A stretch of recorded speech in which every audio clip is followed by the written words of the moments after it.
In the U.S., national security news can feel far away from daily life. Distant wars, murky conflicts, diplomacy behind closed doors. On our new show, Sources and Methods, NPR reporters on the ground bring you stories of real people, helping you understand why distant events matter here at home. Listen to Sources and Methods on the NPR app or wherever you get your podcasts. Clark, the Tappert brothers, and we're broadcasting this week from the Center for Marital Bliss here at Car Talk Plaza. Now, get this. There was an article in our paper, the Boston Globe recently. It probably was from one of the wire services. Well, it was actually reprinted from the Los Angeles Times. Okay. And the gist of it is, here's the title: Marriages Endure When You Just Do What Your Wife Says. Yeah. That's the Some essence researcher, a guy named John Gottman from the University of Washington. whose wife told him to do the research. Whose wife told him to do the research. What they were actually doing, they were studying the effect of what we call active listening. This is what marriage counselors have been telling people to do for decades. You know, I'm sorry, what did you say? Your wife says something, and you say to her, "Yes, dear, I understand that, and I guess what you mean by that is da da da da da." And then you would exchange. have an exchange, and you would come to some realization, some epiphany, whatever.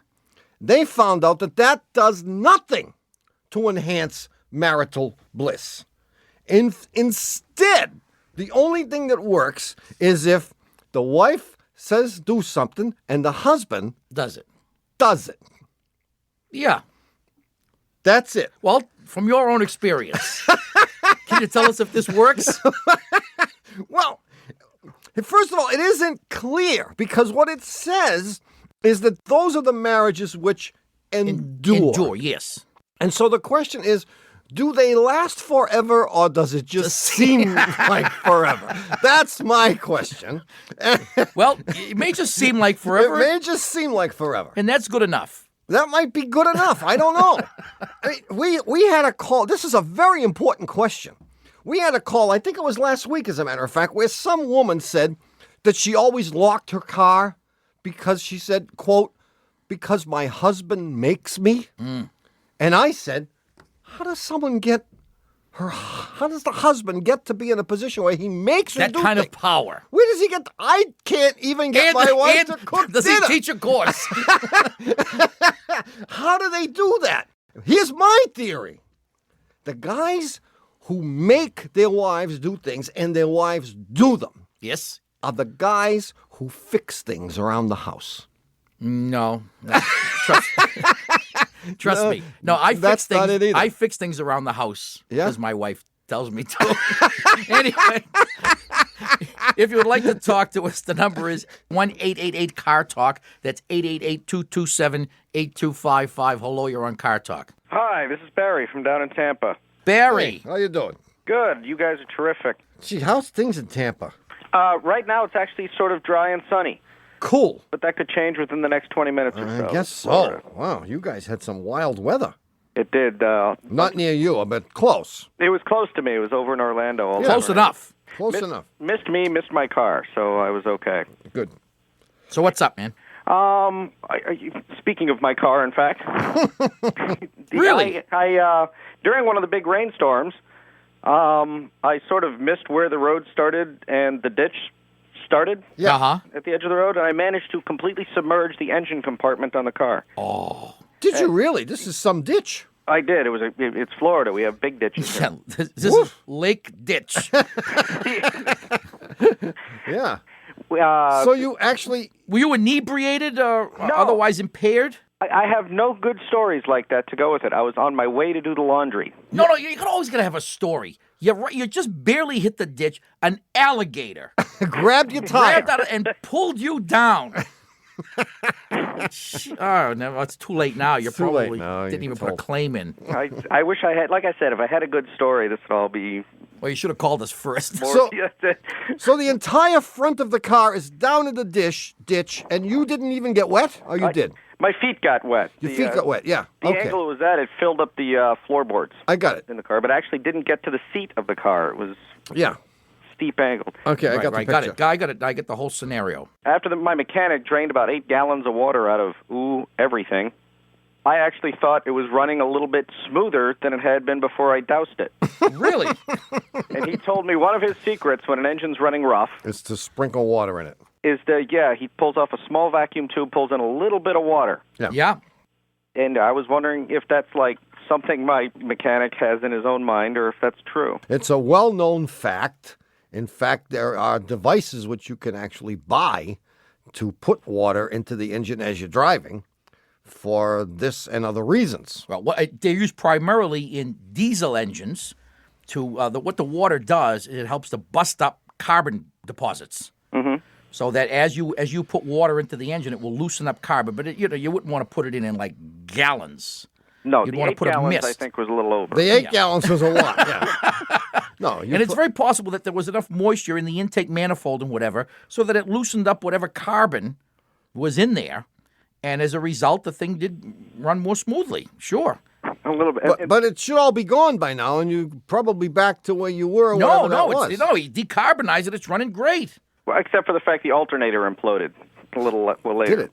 Cool. But until that happened, the engine was running pretty well. What kind of a car was this? The 93 Blazer. 93 Blazer. With a lot of miles on it? Over 100, about 125. Well, you're lucky that you had a Blazer, because had you had something that were closer to the ground, Yeah. you wouldn't have an engine anymore. Yeah. If I'd had something lighter, it might have skipped across the water. No, what would have happened is you would have sucked water into the engine, Mm-hmm. and then it would be goodbye. Yeah, one of the pistons coming up would be trying to compress not air and gasoline, but air, gas, and water. And you would have bent the crankshaft and busted pistons and connecting rods and blown cylinder head gaskets. I mean, nothing serious, mind you, but a few of those things would have happened. Yeah. So you were very lucky to have not sucked water into the engine. Oh. Yeah. So it is running better because you have decarbonized the engine. Okay. And he's right to a certain extent, and this is something you can do. I mean, we have used this from time to time in the shop, but now we have these expensive chemicals and this fancy machine that does it, so we don't do it for free anymore. We charge people. See you, Barry. Great. Thank you, guys. Thanks for your call. Take it easy. 1-888-CAR-TALK. That's 888-227-8255. Hello, you're on Car Talk. Hi, my name is Dana, and I'm calling from Smithville, Texas. Hi, Dana. And what's on your mind? Right before Christmas, my 1989 Honda Civic started overheating a lot. I mean, basically there were two problems, overheating and not starting on wet, cold mornings. Oh. So my husband, handy guy that he is, replaced the distributor cap, Good. and that helped with the starting, but we were still overheating, especially on the highway. So, with the help of a friend's brother, who is a Peugeot mechanic, we finally identified our problem as a cracked radiator. Sure, that's good. We'd taken it to a cheap oil change place, and somebody looks like it put all his weight on top of our radiator and cracked it. Oh, you want to blame the guy? Oh, yeah. At Quickie Lube. I'm not naming names. Yeah. So we didn't want to buy a new radiator, so my husband had some JB Weld with him. JB Weld. Amazing stuff. And he super glued the crack together. And we've driven it another 6,000 miles since then. Sure, why not? Okay, well, here's my question. Am Yeah. I driving a death trap? And what are the warning signs that my radiator is going to blow up? And should I go ahead and get a new radiator or keep driving this one until it breaks? Well, how many miles are on this car? 158,000. Wow. I'd stick with the JB Weld. In fact, I'd lay another coat on top. I don't know what's in JB Weld, but one of my guys at the shop uses it to fix everything. It does work. It works. Right. Yeah. Sole comes off your shoe, JB Weld.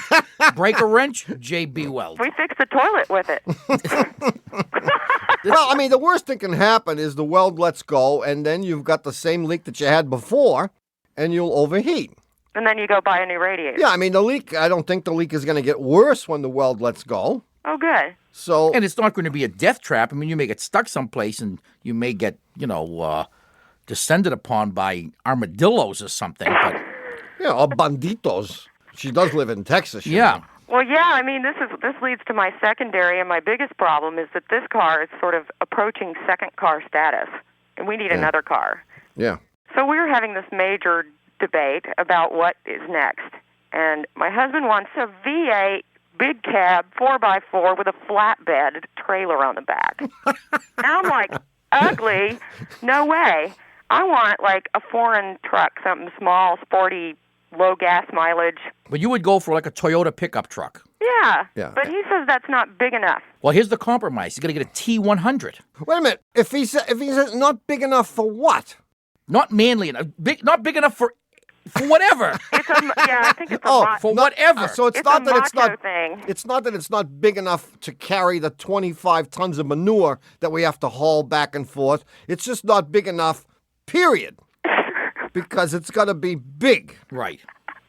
You know, I have to say that I am morally, ethically, and emotionally opposed to pickup trucks of all kinds, all sizes, all shapes. A pickup truck, unless you're picking up stuff, Well, is we a would be stupid picking- way to travel. No, because you may pick up stuff. For example, you're driving down the road. You may pick up stuff. It's trash day. Someone has put out on the curb a nice armoire. If you're driving your Suzuki Swift, you ain't picking up no stinking armoire. That's You have true. to come back. You have to go to the Ryder truck place, rent the truck. By the time you come back, It's gone. The guy with the '74 Scottsdale has picked it up. Yeah, and I'm tired of it. You know, there's like a rope on the back of my Honda, and last week he drove in the driveway with a dead pig hanging off the back of my car. Oh, jeez. Yeah.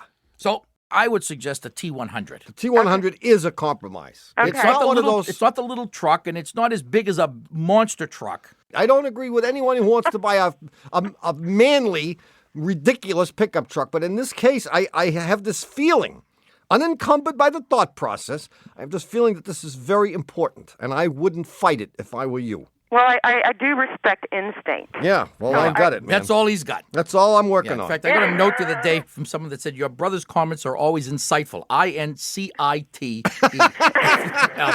Good luck, Dana. Thank you. Bye. Bye. Hey, the puzzler answer and more calls are coming up right after this.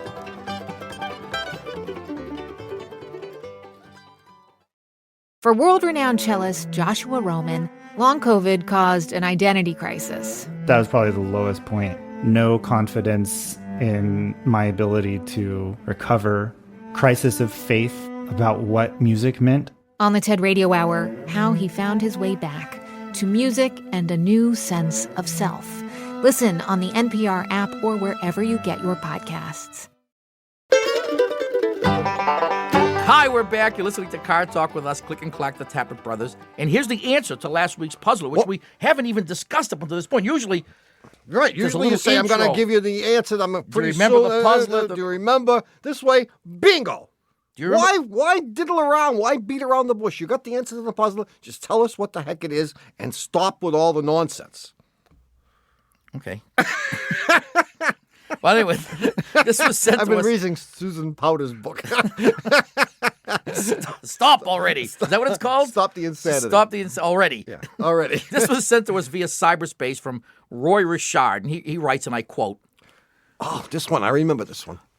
while driving around Luxembourg on a recent trip to Europe, how much could you drive around Luxembourg? An hour. No, maybe less. I caught a glimpse of a billboard that immediately brought Car Talk to mind. The billboard was brightly colored with a cartoon of a pig on the bottom. Red herring. Red herring. Yep. But it wasn't just the pig that brought Car Talk to mind. Across the center of the billboard was written an equation. The equation was D, big D, equals the quantity V over 10 in parentheses squared, all that business, not all that business, just the stuff on the right side of the equation, divided by 2. Got it? Yeah. D equals V over 10 in parentheses squared divided by 2. Huh. I got it. And he says, remembering a discussion on Car Talk of a couple of months ago, I immediately knew what this was all about. The question very simply is, what was it all about? I mean, first of all, I am struck by the fact that that any country would think that there were enough people driving around who would even know that it was an equation about anything. Well, you know, I was reading an article in the paper recently about how poorly American kids scored in science and math tests. Yeah. They were like 97th out of 91 of all the nations tested. And all the European nations typically do much better I looked for France, and they were unfortunately right up there. But Europeans in general, I guess, are a lot more literate in mathematics than we Americans are. I guess so. And what this equation means is the distance that you should trail another car on the highway is determined by taking your velocity in kilometers per hour. So let's say it's 100. Say it's 100 kilometers which is per 60 hour. miles an hour in our lingo. Yeah. Divided by 10. Okay, so that gives me 10. You square Squared that. is 2, is 100. Divide that Divided by 2 is 50.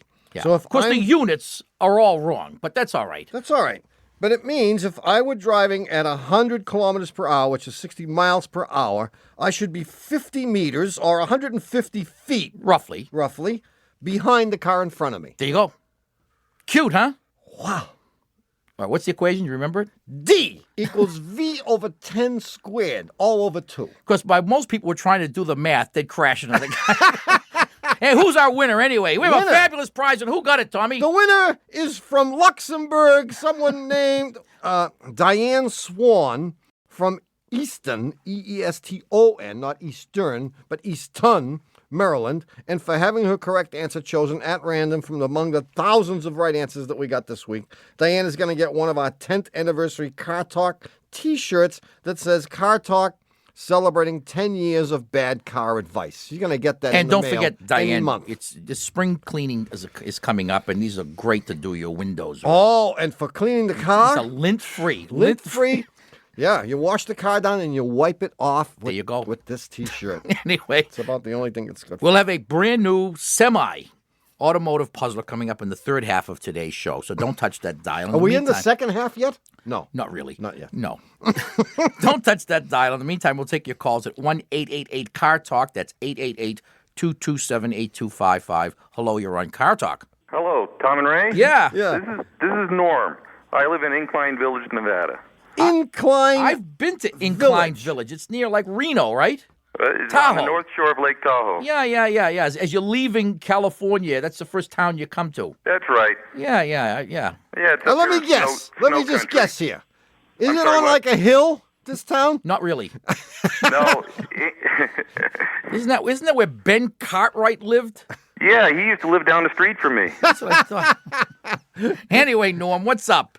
Well, I live in snow country, as you know. Oh, yeah. Yes, a lot of snow. And I commute to Reno over an 8,900-foot pass every day. Oh, And I see a lot of snow. yeah, I guess you do. And I have 4 cars. And depending on how much it's going to snow, I determine which car I'm going to drive. Yeah, what do you got for cars? Well, if it's only going to snow 6 inches or less, I'll drive the Toyota Corolla. Oh, Okay. Oh, yeah. Okay, if it snows between 6 inches and 18 inches, I drive the Subaru GL four-wheel drive wagon. Yeah, good. And if it's going to snow over 18 inches that night, I'll drive the Suburban, the four-wheel drive Suburban. Yeah. But all of them have the same problems. The windshields ice up in these snowstorms. And I drive in 100 snowstorms in the 18 years I've been going over. So the best solution is to reach out the window and slap the wipers. Right. I get real good at this. Every Right. 3 minutes, you open the window, you slap it, knock the ice off. So you spend the whole time slapping it. Yeah, I'm so good, I don't even have to put my coffee down. Just reach out and slap it. Hey, that's good. You're But, a pro. The Subaru, something happened to the Subaru wipers a year ago. The switch kind of burnt out. First, the intermittent wiper stopped working. It was always on low. If you turn the heater on, it would stop. Oh. And then, whenever you turn the wipers off, it would just stop right in the middle of the windshield, no matter where it was. Uh-huh. You'd have to put it back down, stop it on the bottom of the swing. Yeah. Well, this is a blessing, because now, when it's snowing, Sure, you can stop it right I up can there. stop it over on the left. I was wondering how you managed to do the slapping business while the windshield wipers are running. That's an art, man. 18 years of practice, I got real good at it. Yeah. It's a learning process. You know, at first I used the glove, but then it would grab the glove and take it off, and you have this glove The glove going back and forth. going back and forth. And then one time, my finger got caught in there, and it started pulling me out. And it ended up cutting my finger, and I had blood on the windshield, and then I had my finger in my mouth trying to keep the blood from getting all over the car. What do you do for a living, Norm? I work for the Postal Service. I was going to say you must work for FedEx. You work for the Postal Service. You're a mailman, basically. No, I work nights. I'm a clerk. You're a clerk. Yes. So you have to get in there because... The mail must go through. Whether dark of night or snow or sleet or whatever that stuff is. Oh, yeah. The mail must go through. Well, okay, my question is, how do I break the other windshield wipers on my other two cars so they'll stop whenever I turn the switch off? Oh, that might not be too hard to do. No, all you need to do is put a toggle switch on the dash, which interrupts the ground circuit. Oh, you could do it that way. That would be the easy way to do it. I was thinking of the hard way, which would be to get right to the mechanism that makes it park. Well, I know how to do it. How? Turn the key off. You can turn the key off and lose all power steering, power brakes, and everything else. But what makes it park is a capacitor. Well, not all, but yeah. I think they all have it. Gee, There has to be a switch that determines that it's at the bottom of the swing and turns itself off. Well, here's what you do. See, when you turn it off, it's got to still have electricity coming to it to make it park. We call it park. Right. So that if it's up at the top of the stroke, it needs electricity to get back down to the bottom. And the way it gets the electricity, I think this is true for most of them, is it has a little capacitor, which is always charged up, and it uses the electricity in the capacitor to make the thing go back down. So if you find the motor someplace, you know where that is. Yes. Well, where's the capacitor? The capacitor should be near it. No, You don't think so? No. Where is it? Well, I don't know. it's maybe in it. It might be in it. Yeah. So well, call the that's connecting- dealer. If you could call the dealer and find out where the capacitor is, all you got to do is get rid of it. Get rid of it. And it'll stop wherever you stop it. Okay. You think so? I think so. I like this. Well, I'm not so sure they all do this because most of them have a relay now to do this, and there may be circuitry in there that you don't want to mess with. How about this? How about you reach out and fling a handful of salt on the window? Yeah, you could do that. Or you could take the wheel weights off of one wheel so that the car just... Hey, this is a Subaru. It vibrates anyway. Let us know how you make out. If cutting the circuit and putting a toggle switch in works, can we patent it and sell it as an accessory? No, on you this can't SUV? patent the switch in a piece of wire, unfortunately. I know because I've tried. We can try, but I don't think we're going to make... You'd have to This put is not flashing lights on it or something. Yeah, we're not going to get rich doing this, Norm. Oh, No, and there are only 4 people in the country that want them, and I'm one. and you're 2 of them. Yeah. See you later, man. Thanks a lot. Good luck. Bye-bye. Bye. We'll be right back with more calls and the new puzzle right after these important messages.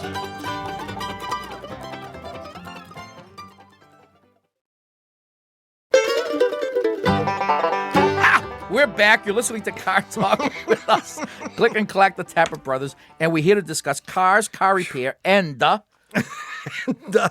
Don't surprise me like that. When I got a mouthful of stuff and you just yell like that. Well, that's why I did it. I almost choked. And the new puzzler. The new puzzler.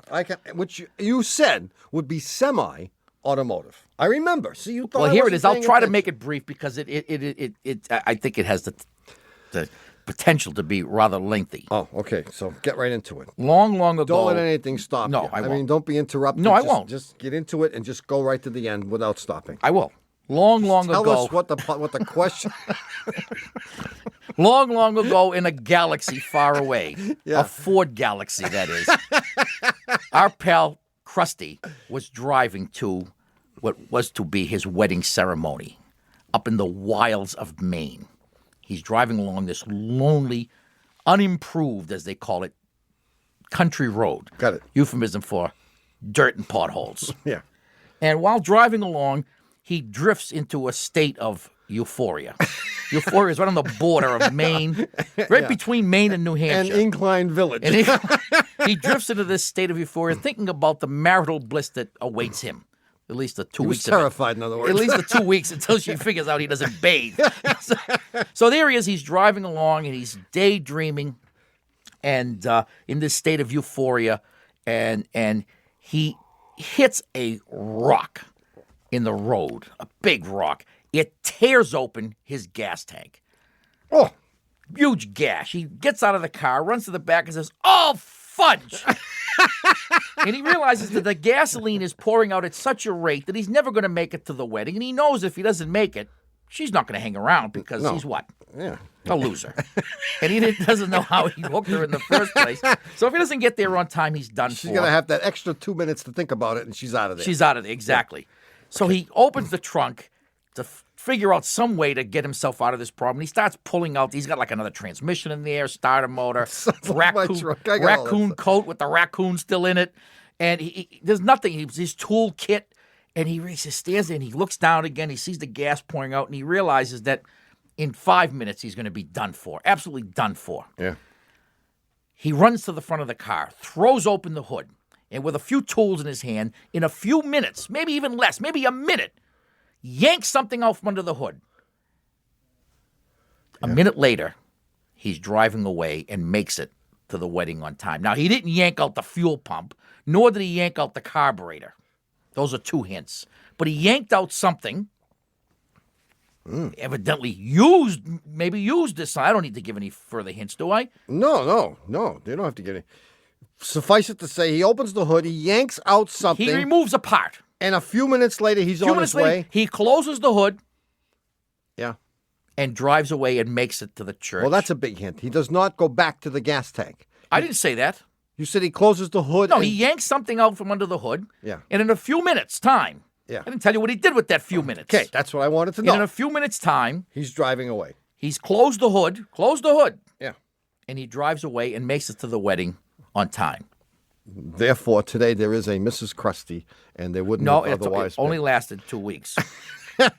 Now, if you think you know what Krusty did, okay. And it worked, I might add, beautifully. Yeah. Go ahead. Yeah, I love it. If you think you know what he did, mail us your answer at Puzzler Tower, Car Talk Plaza, Box 3500, Harvard Square, Cambridge. Our fair city. Matt 02238. Or you can email us your answer from our website, cartalk.msn.com.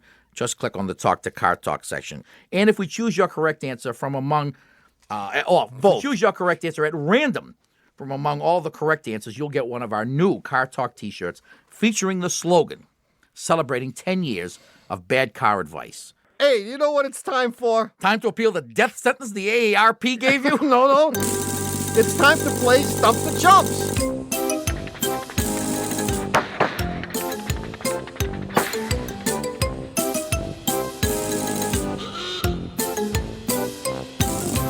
Now, on Stump the Chumps, we bring back a previous caller to find out if our advice was actually helpful. Or more likely, actionable.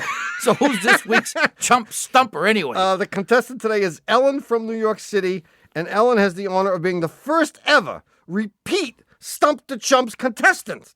What, we screwed it up twice? Actually, no. This is just a second follow-up visit. Ellen first called us back in 1996. What? Complaining that her then-fiancé, Bruce, was spending all kinds of time and money buying performance-enhancing accessories for their 94 Blazer. And we told her to encourage him by, I think these were your words, you said you should embrace his hobby because he would eventually get sick of it. Well, we may have underestimated the power of the J.C. Whitney catalog, huh? Apparently we did. To embrace his hobby. Yeah, I think that was my recommendation, if I'm not mistaken. But what we want to know is, did you marry him or did you dump him, and did you force him to live on the streets of New York in the Blazer? No, I'm a newlywed. We were married 2 months ago. No kidding. Really? So you've married him since we've spoken to you. Yes. Against our advice. And is he still, fixing up this Blazer? Oh, yes. Now the problem has escalated, though. Because we're back in New York, and we're back, from the honeymoon. And he now, I guess the honeymoon's over because at night he stays up and he's on the internet looking for high-performance parts on the internet. Damn internet. I hate it. Okay, So our first strategy of embracing the hobby failed miserably. So what do we tell Ellen to do next? Well, since they were married by then, we drew on our own vast marital experiences in solving marital problems, and we recommended the time-honored method for settling spousal disputes. Counseling? No. Active listening? No. Spite. If he was going to spend all that time reading the J.C. Whitney catalog, then Ellen had to come up with another hobby of her own, like maybe another guy. Great. Well, let's find out what happened. Ellen, are you there? I'm here. Hey! All right, now before we play Stump the Chumps again, I know you're a pro at this. Ken Starr wants us to ask you a couple of questions in order to verify that this is all on the level. You don't mind that, do you? No, not at all. All right. Ellen, you've never met Paula Jones, have you? No. No, and Vernon Jordan has not offered you a position at Revlon in exchange for favorable testimony here today? No. Okay. All right, well, tell us what happened. Well, I took your advice. Uh-huh. You got another boyfriend? No, I got a hobby, but see, it was a compromise. My hobby was that I got pregnant.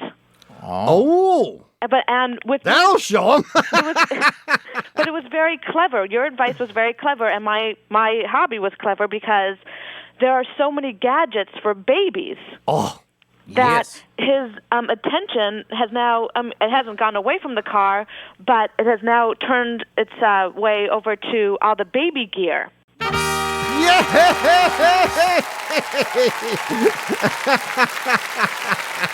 Well, I realize that this is a trick that women use to get husbands, to snap husbands out of their childhoods. Well, why didn't we think of this, actually? I mean, she had to come up with the idea of what the hobby was. We didn't I don't think we deserve that round of applause. No? This was the best idea ever. But you know what helped me? That McLaren, who makes race cars, also makes carriages. How pregnant are you, Ellen? I'm due next month. God love you. And do we know if it's a boy or a girl? It's a girl. It's a girl. But hopefully she'll like cars. And he has already got the whole place all decked out with like the swing that you hang up between the door. Right, and we have these walkie-talkies that have a 2-mile radius. And, there's a lot of electronic things that you need for babies. He's just going from one wacko hobby to another. I don't think there's really any hope for him, but do your best. Well, he wants equal time because he feels that he needs to defend himself at some point to you two. All right. Excellent. Thanks for playing Stump the Chumps, Ellen. Thank you. Bye-bye. Bye-bye. 1-888-227-8255. Hello, you're on Car Talk. Hi, my name is Achala Chatterjee. Oh, wait. Wow. You have to spell it. Okay, my name is Achala, A-C-H-A-L-A. C-H-A-C-H-A-L-A. I got that. Last name is Chatterjee, C-H-A-T-T. E-R-J-E-E. Right, like in Chatterbox. I know Chatterjee. Achala Chatterjee. Excellent. Achala. Wonderful name. Thank you. I called because I thought I could meet Arup Gupta. Well, Achala's pretty nice. Achala Chatterjee is pretty good. Yeah. Thank you. It's very nice. And where are you from, Achala? I'm from two places. I work in Huntsville, Alabama. Yeah. But my husband lives in Riverside, California. That's interesting. Really? Yeah. And do you find that this cuts down on marital squabbles? It sure does.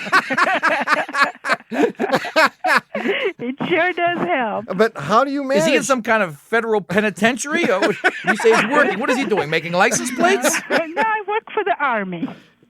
He works for the Army. No, I work you work for the Army. I work for the Army. So your actual home is Riverside, California. Well, kind of. So you're engaged in like biological warfare things in No, Huntsville. we're not. No? We make missiles in Huntsville. Oh, missiles. Oh, that's all right.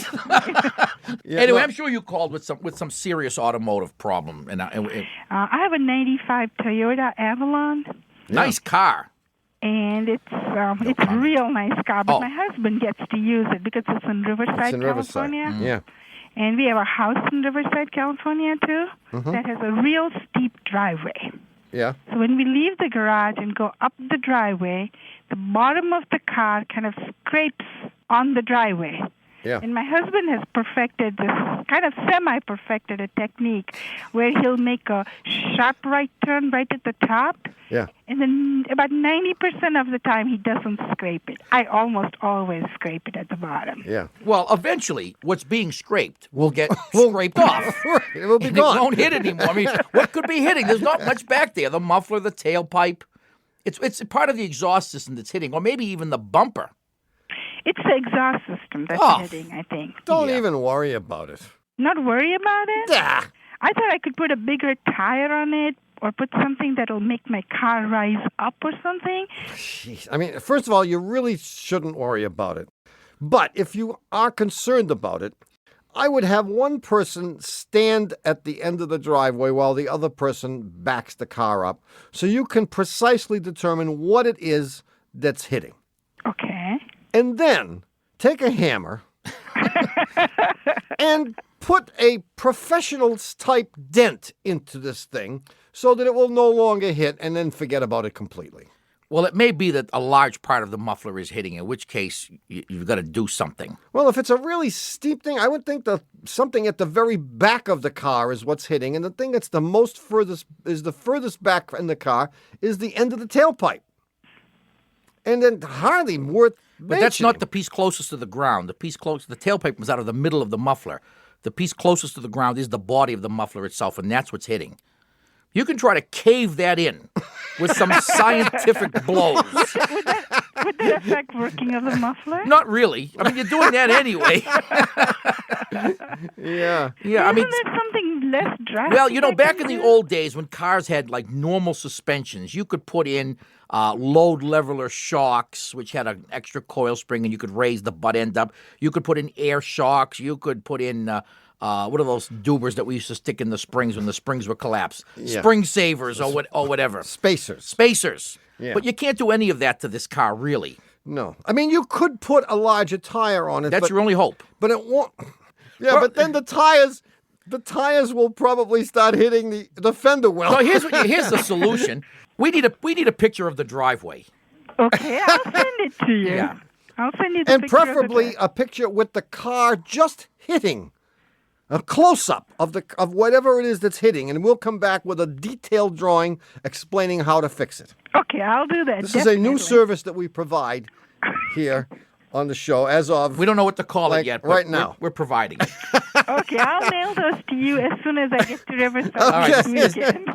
See you, Achala. All right, thank you. Bye-bye. Bye-bye. Achala Chatterjee. Beautiful. Wow.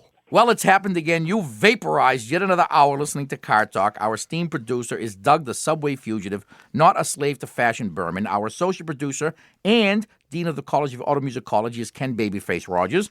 Our assistant producer is Catherine Crystal Ray, and our engineer is Jonathan Superhighway Sideburns Marston. Our technical, spiritual, and menu advisor is Mr. John Bugsy Lawler.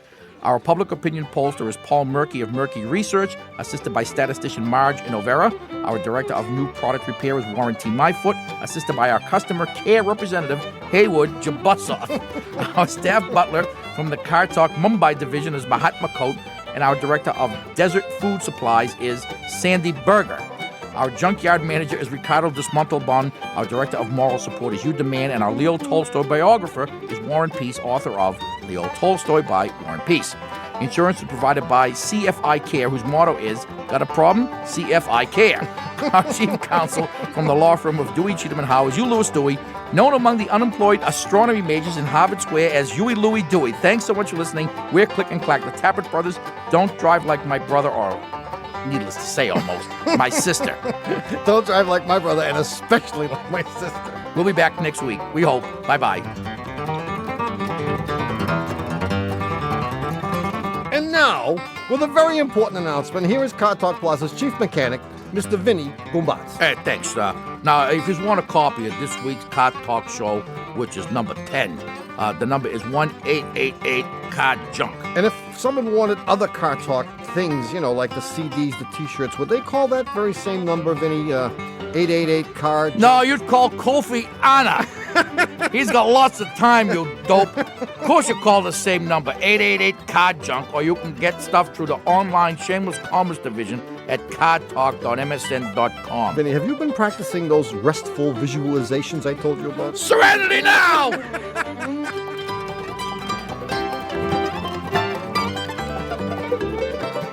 Car Talk is a production of Dewey, Cheatham, and Howe and WBUR in Boston. And even though Robin Lustig is grateful that he works for the BBC whenever we say it, this is NPR, National Public Radio.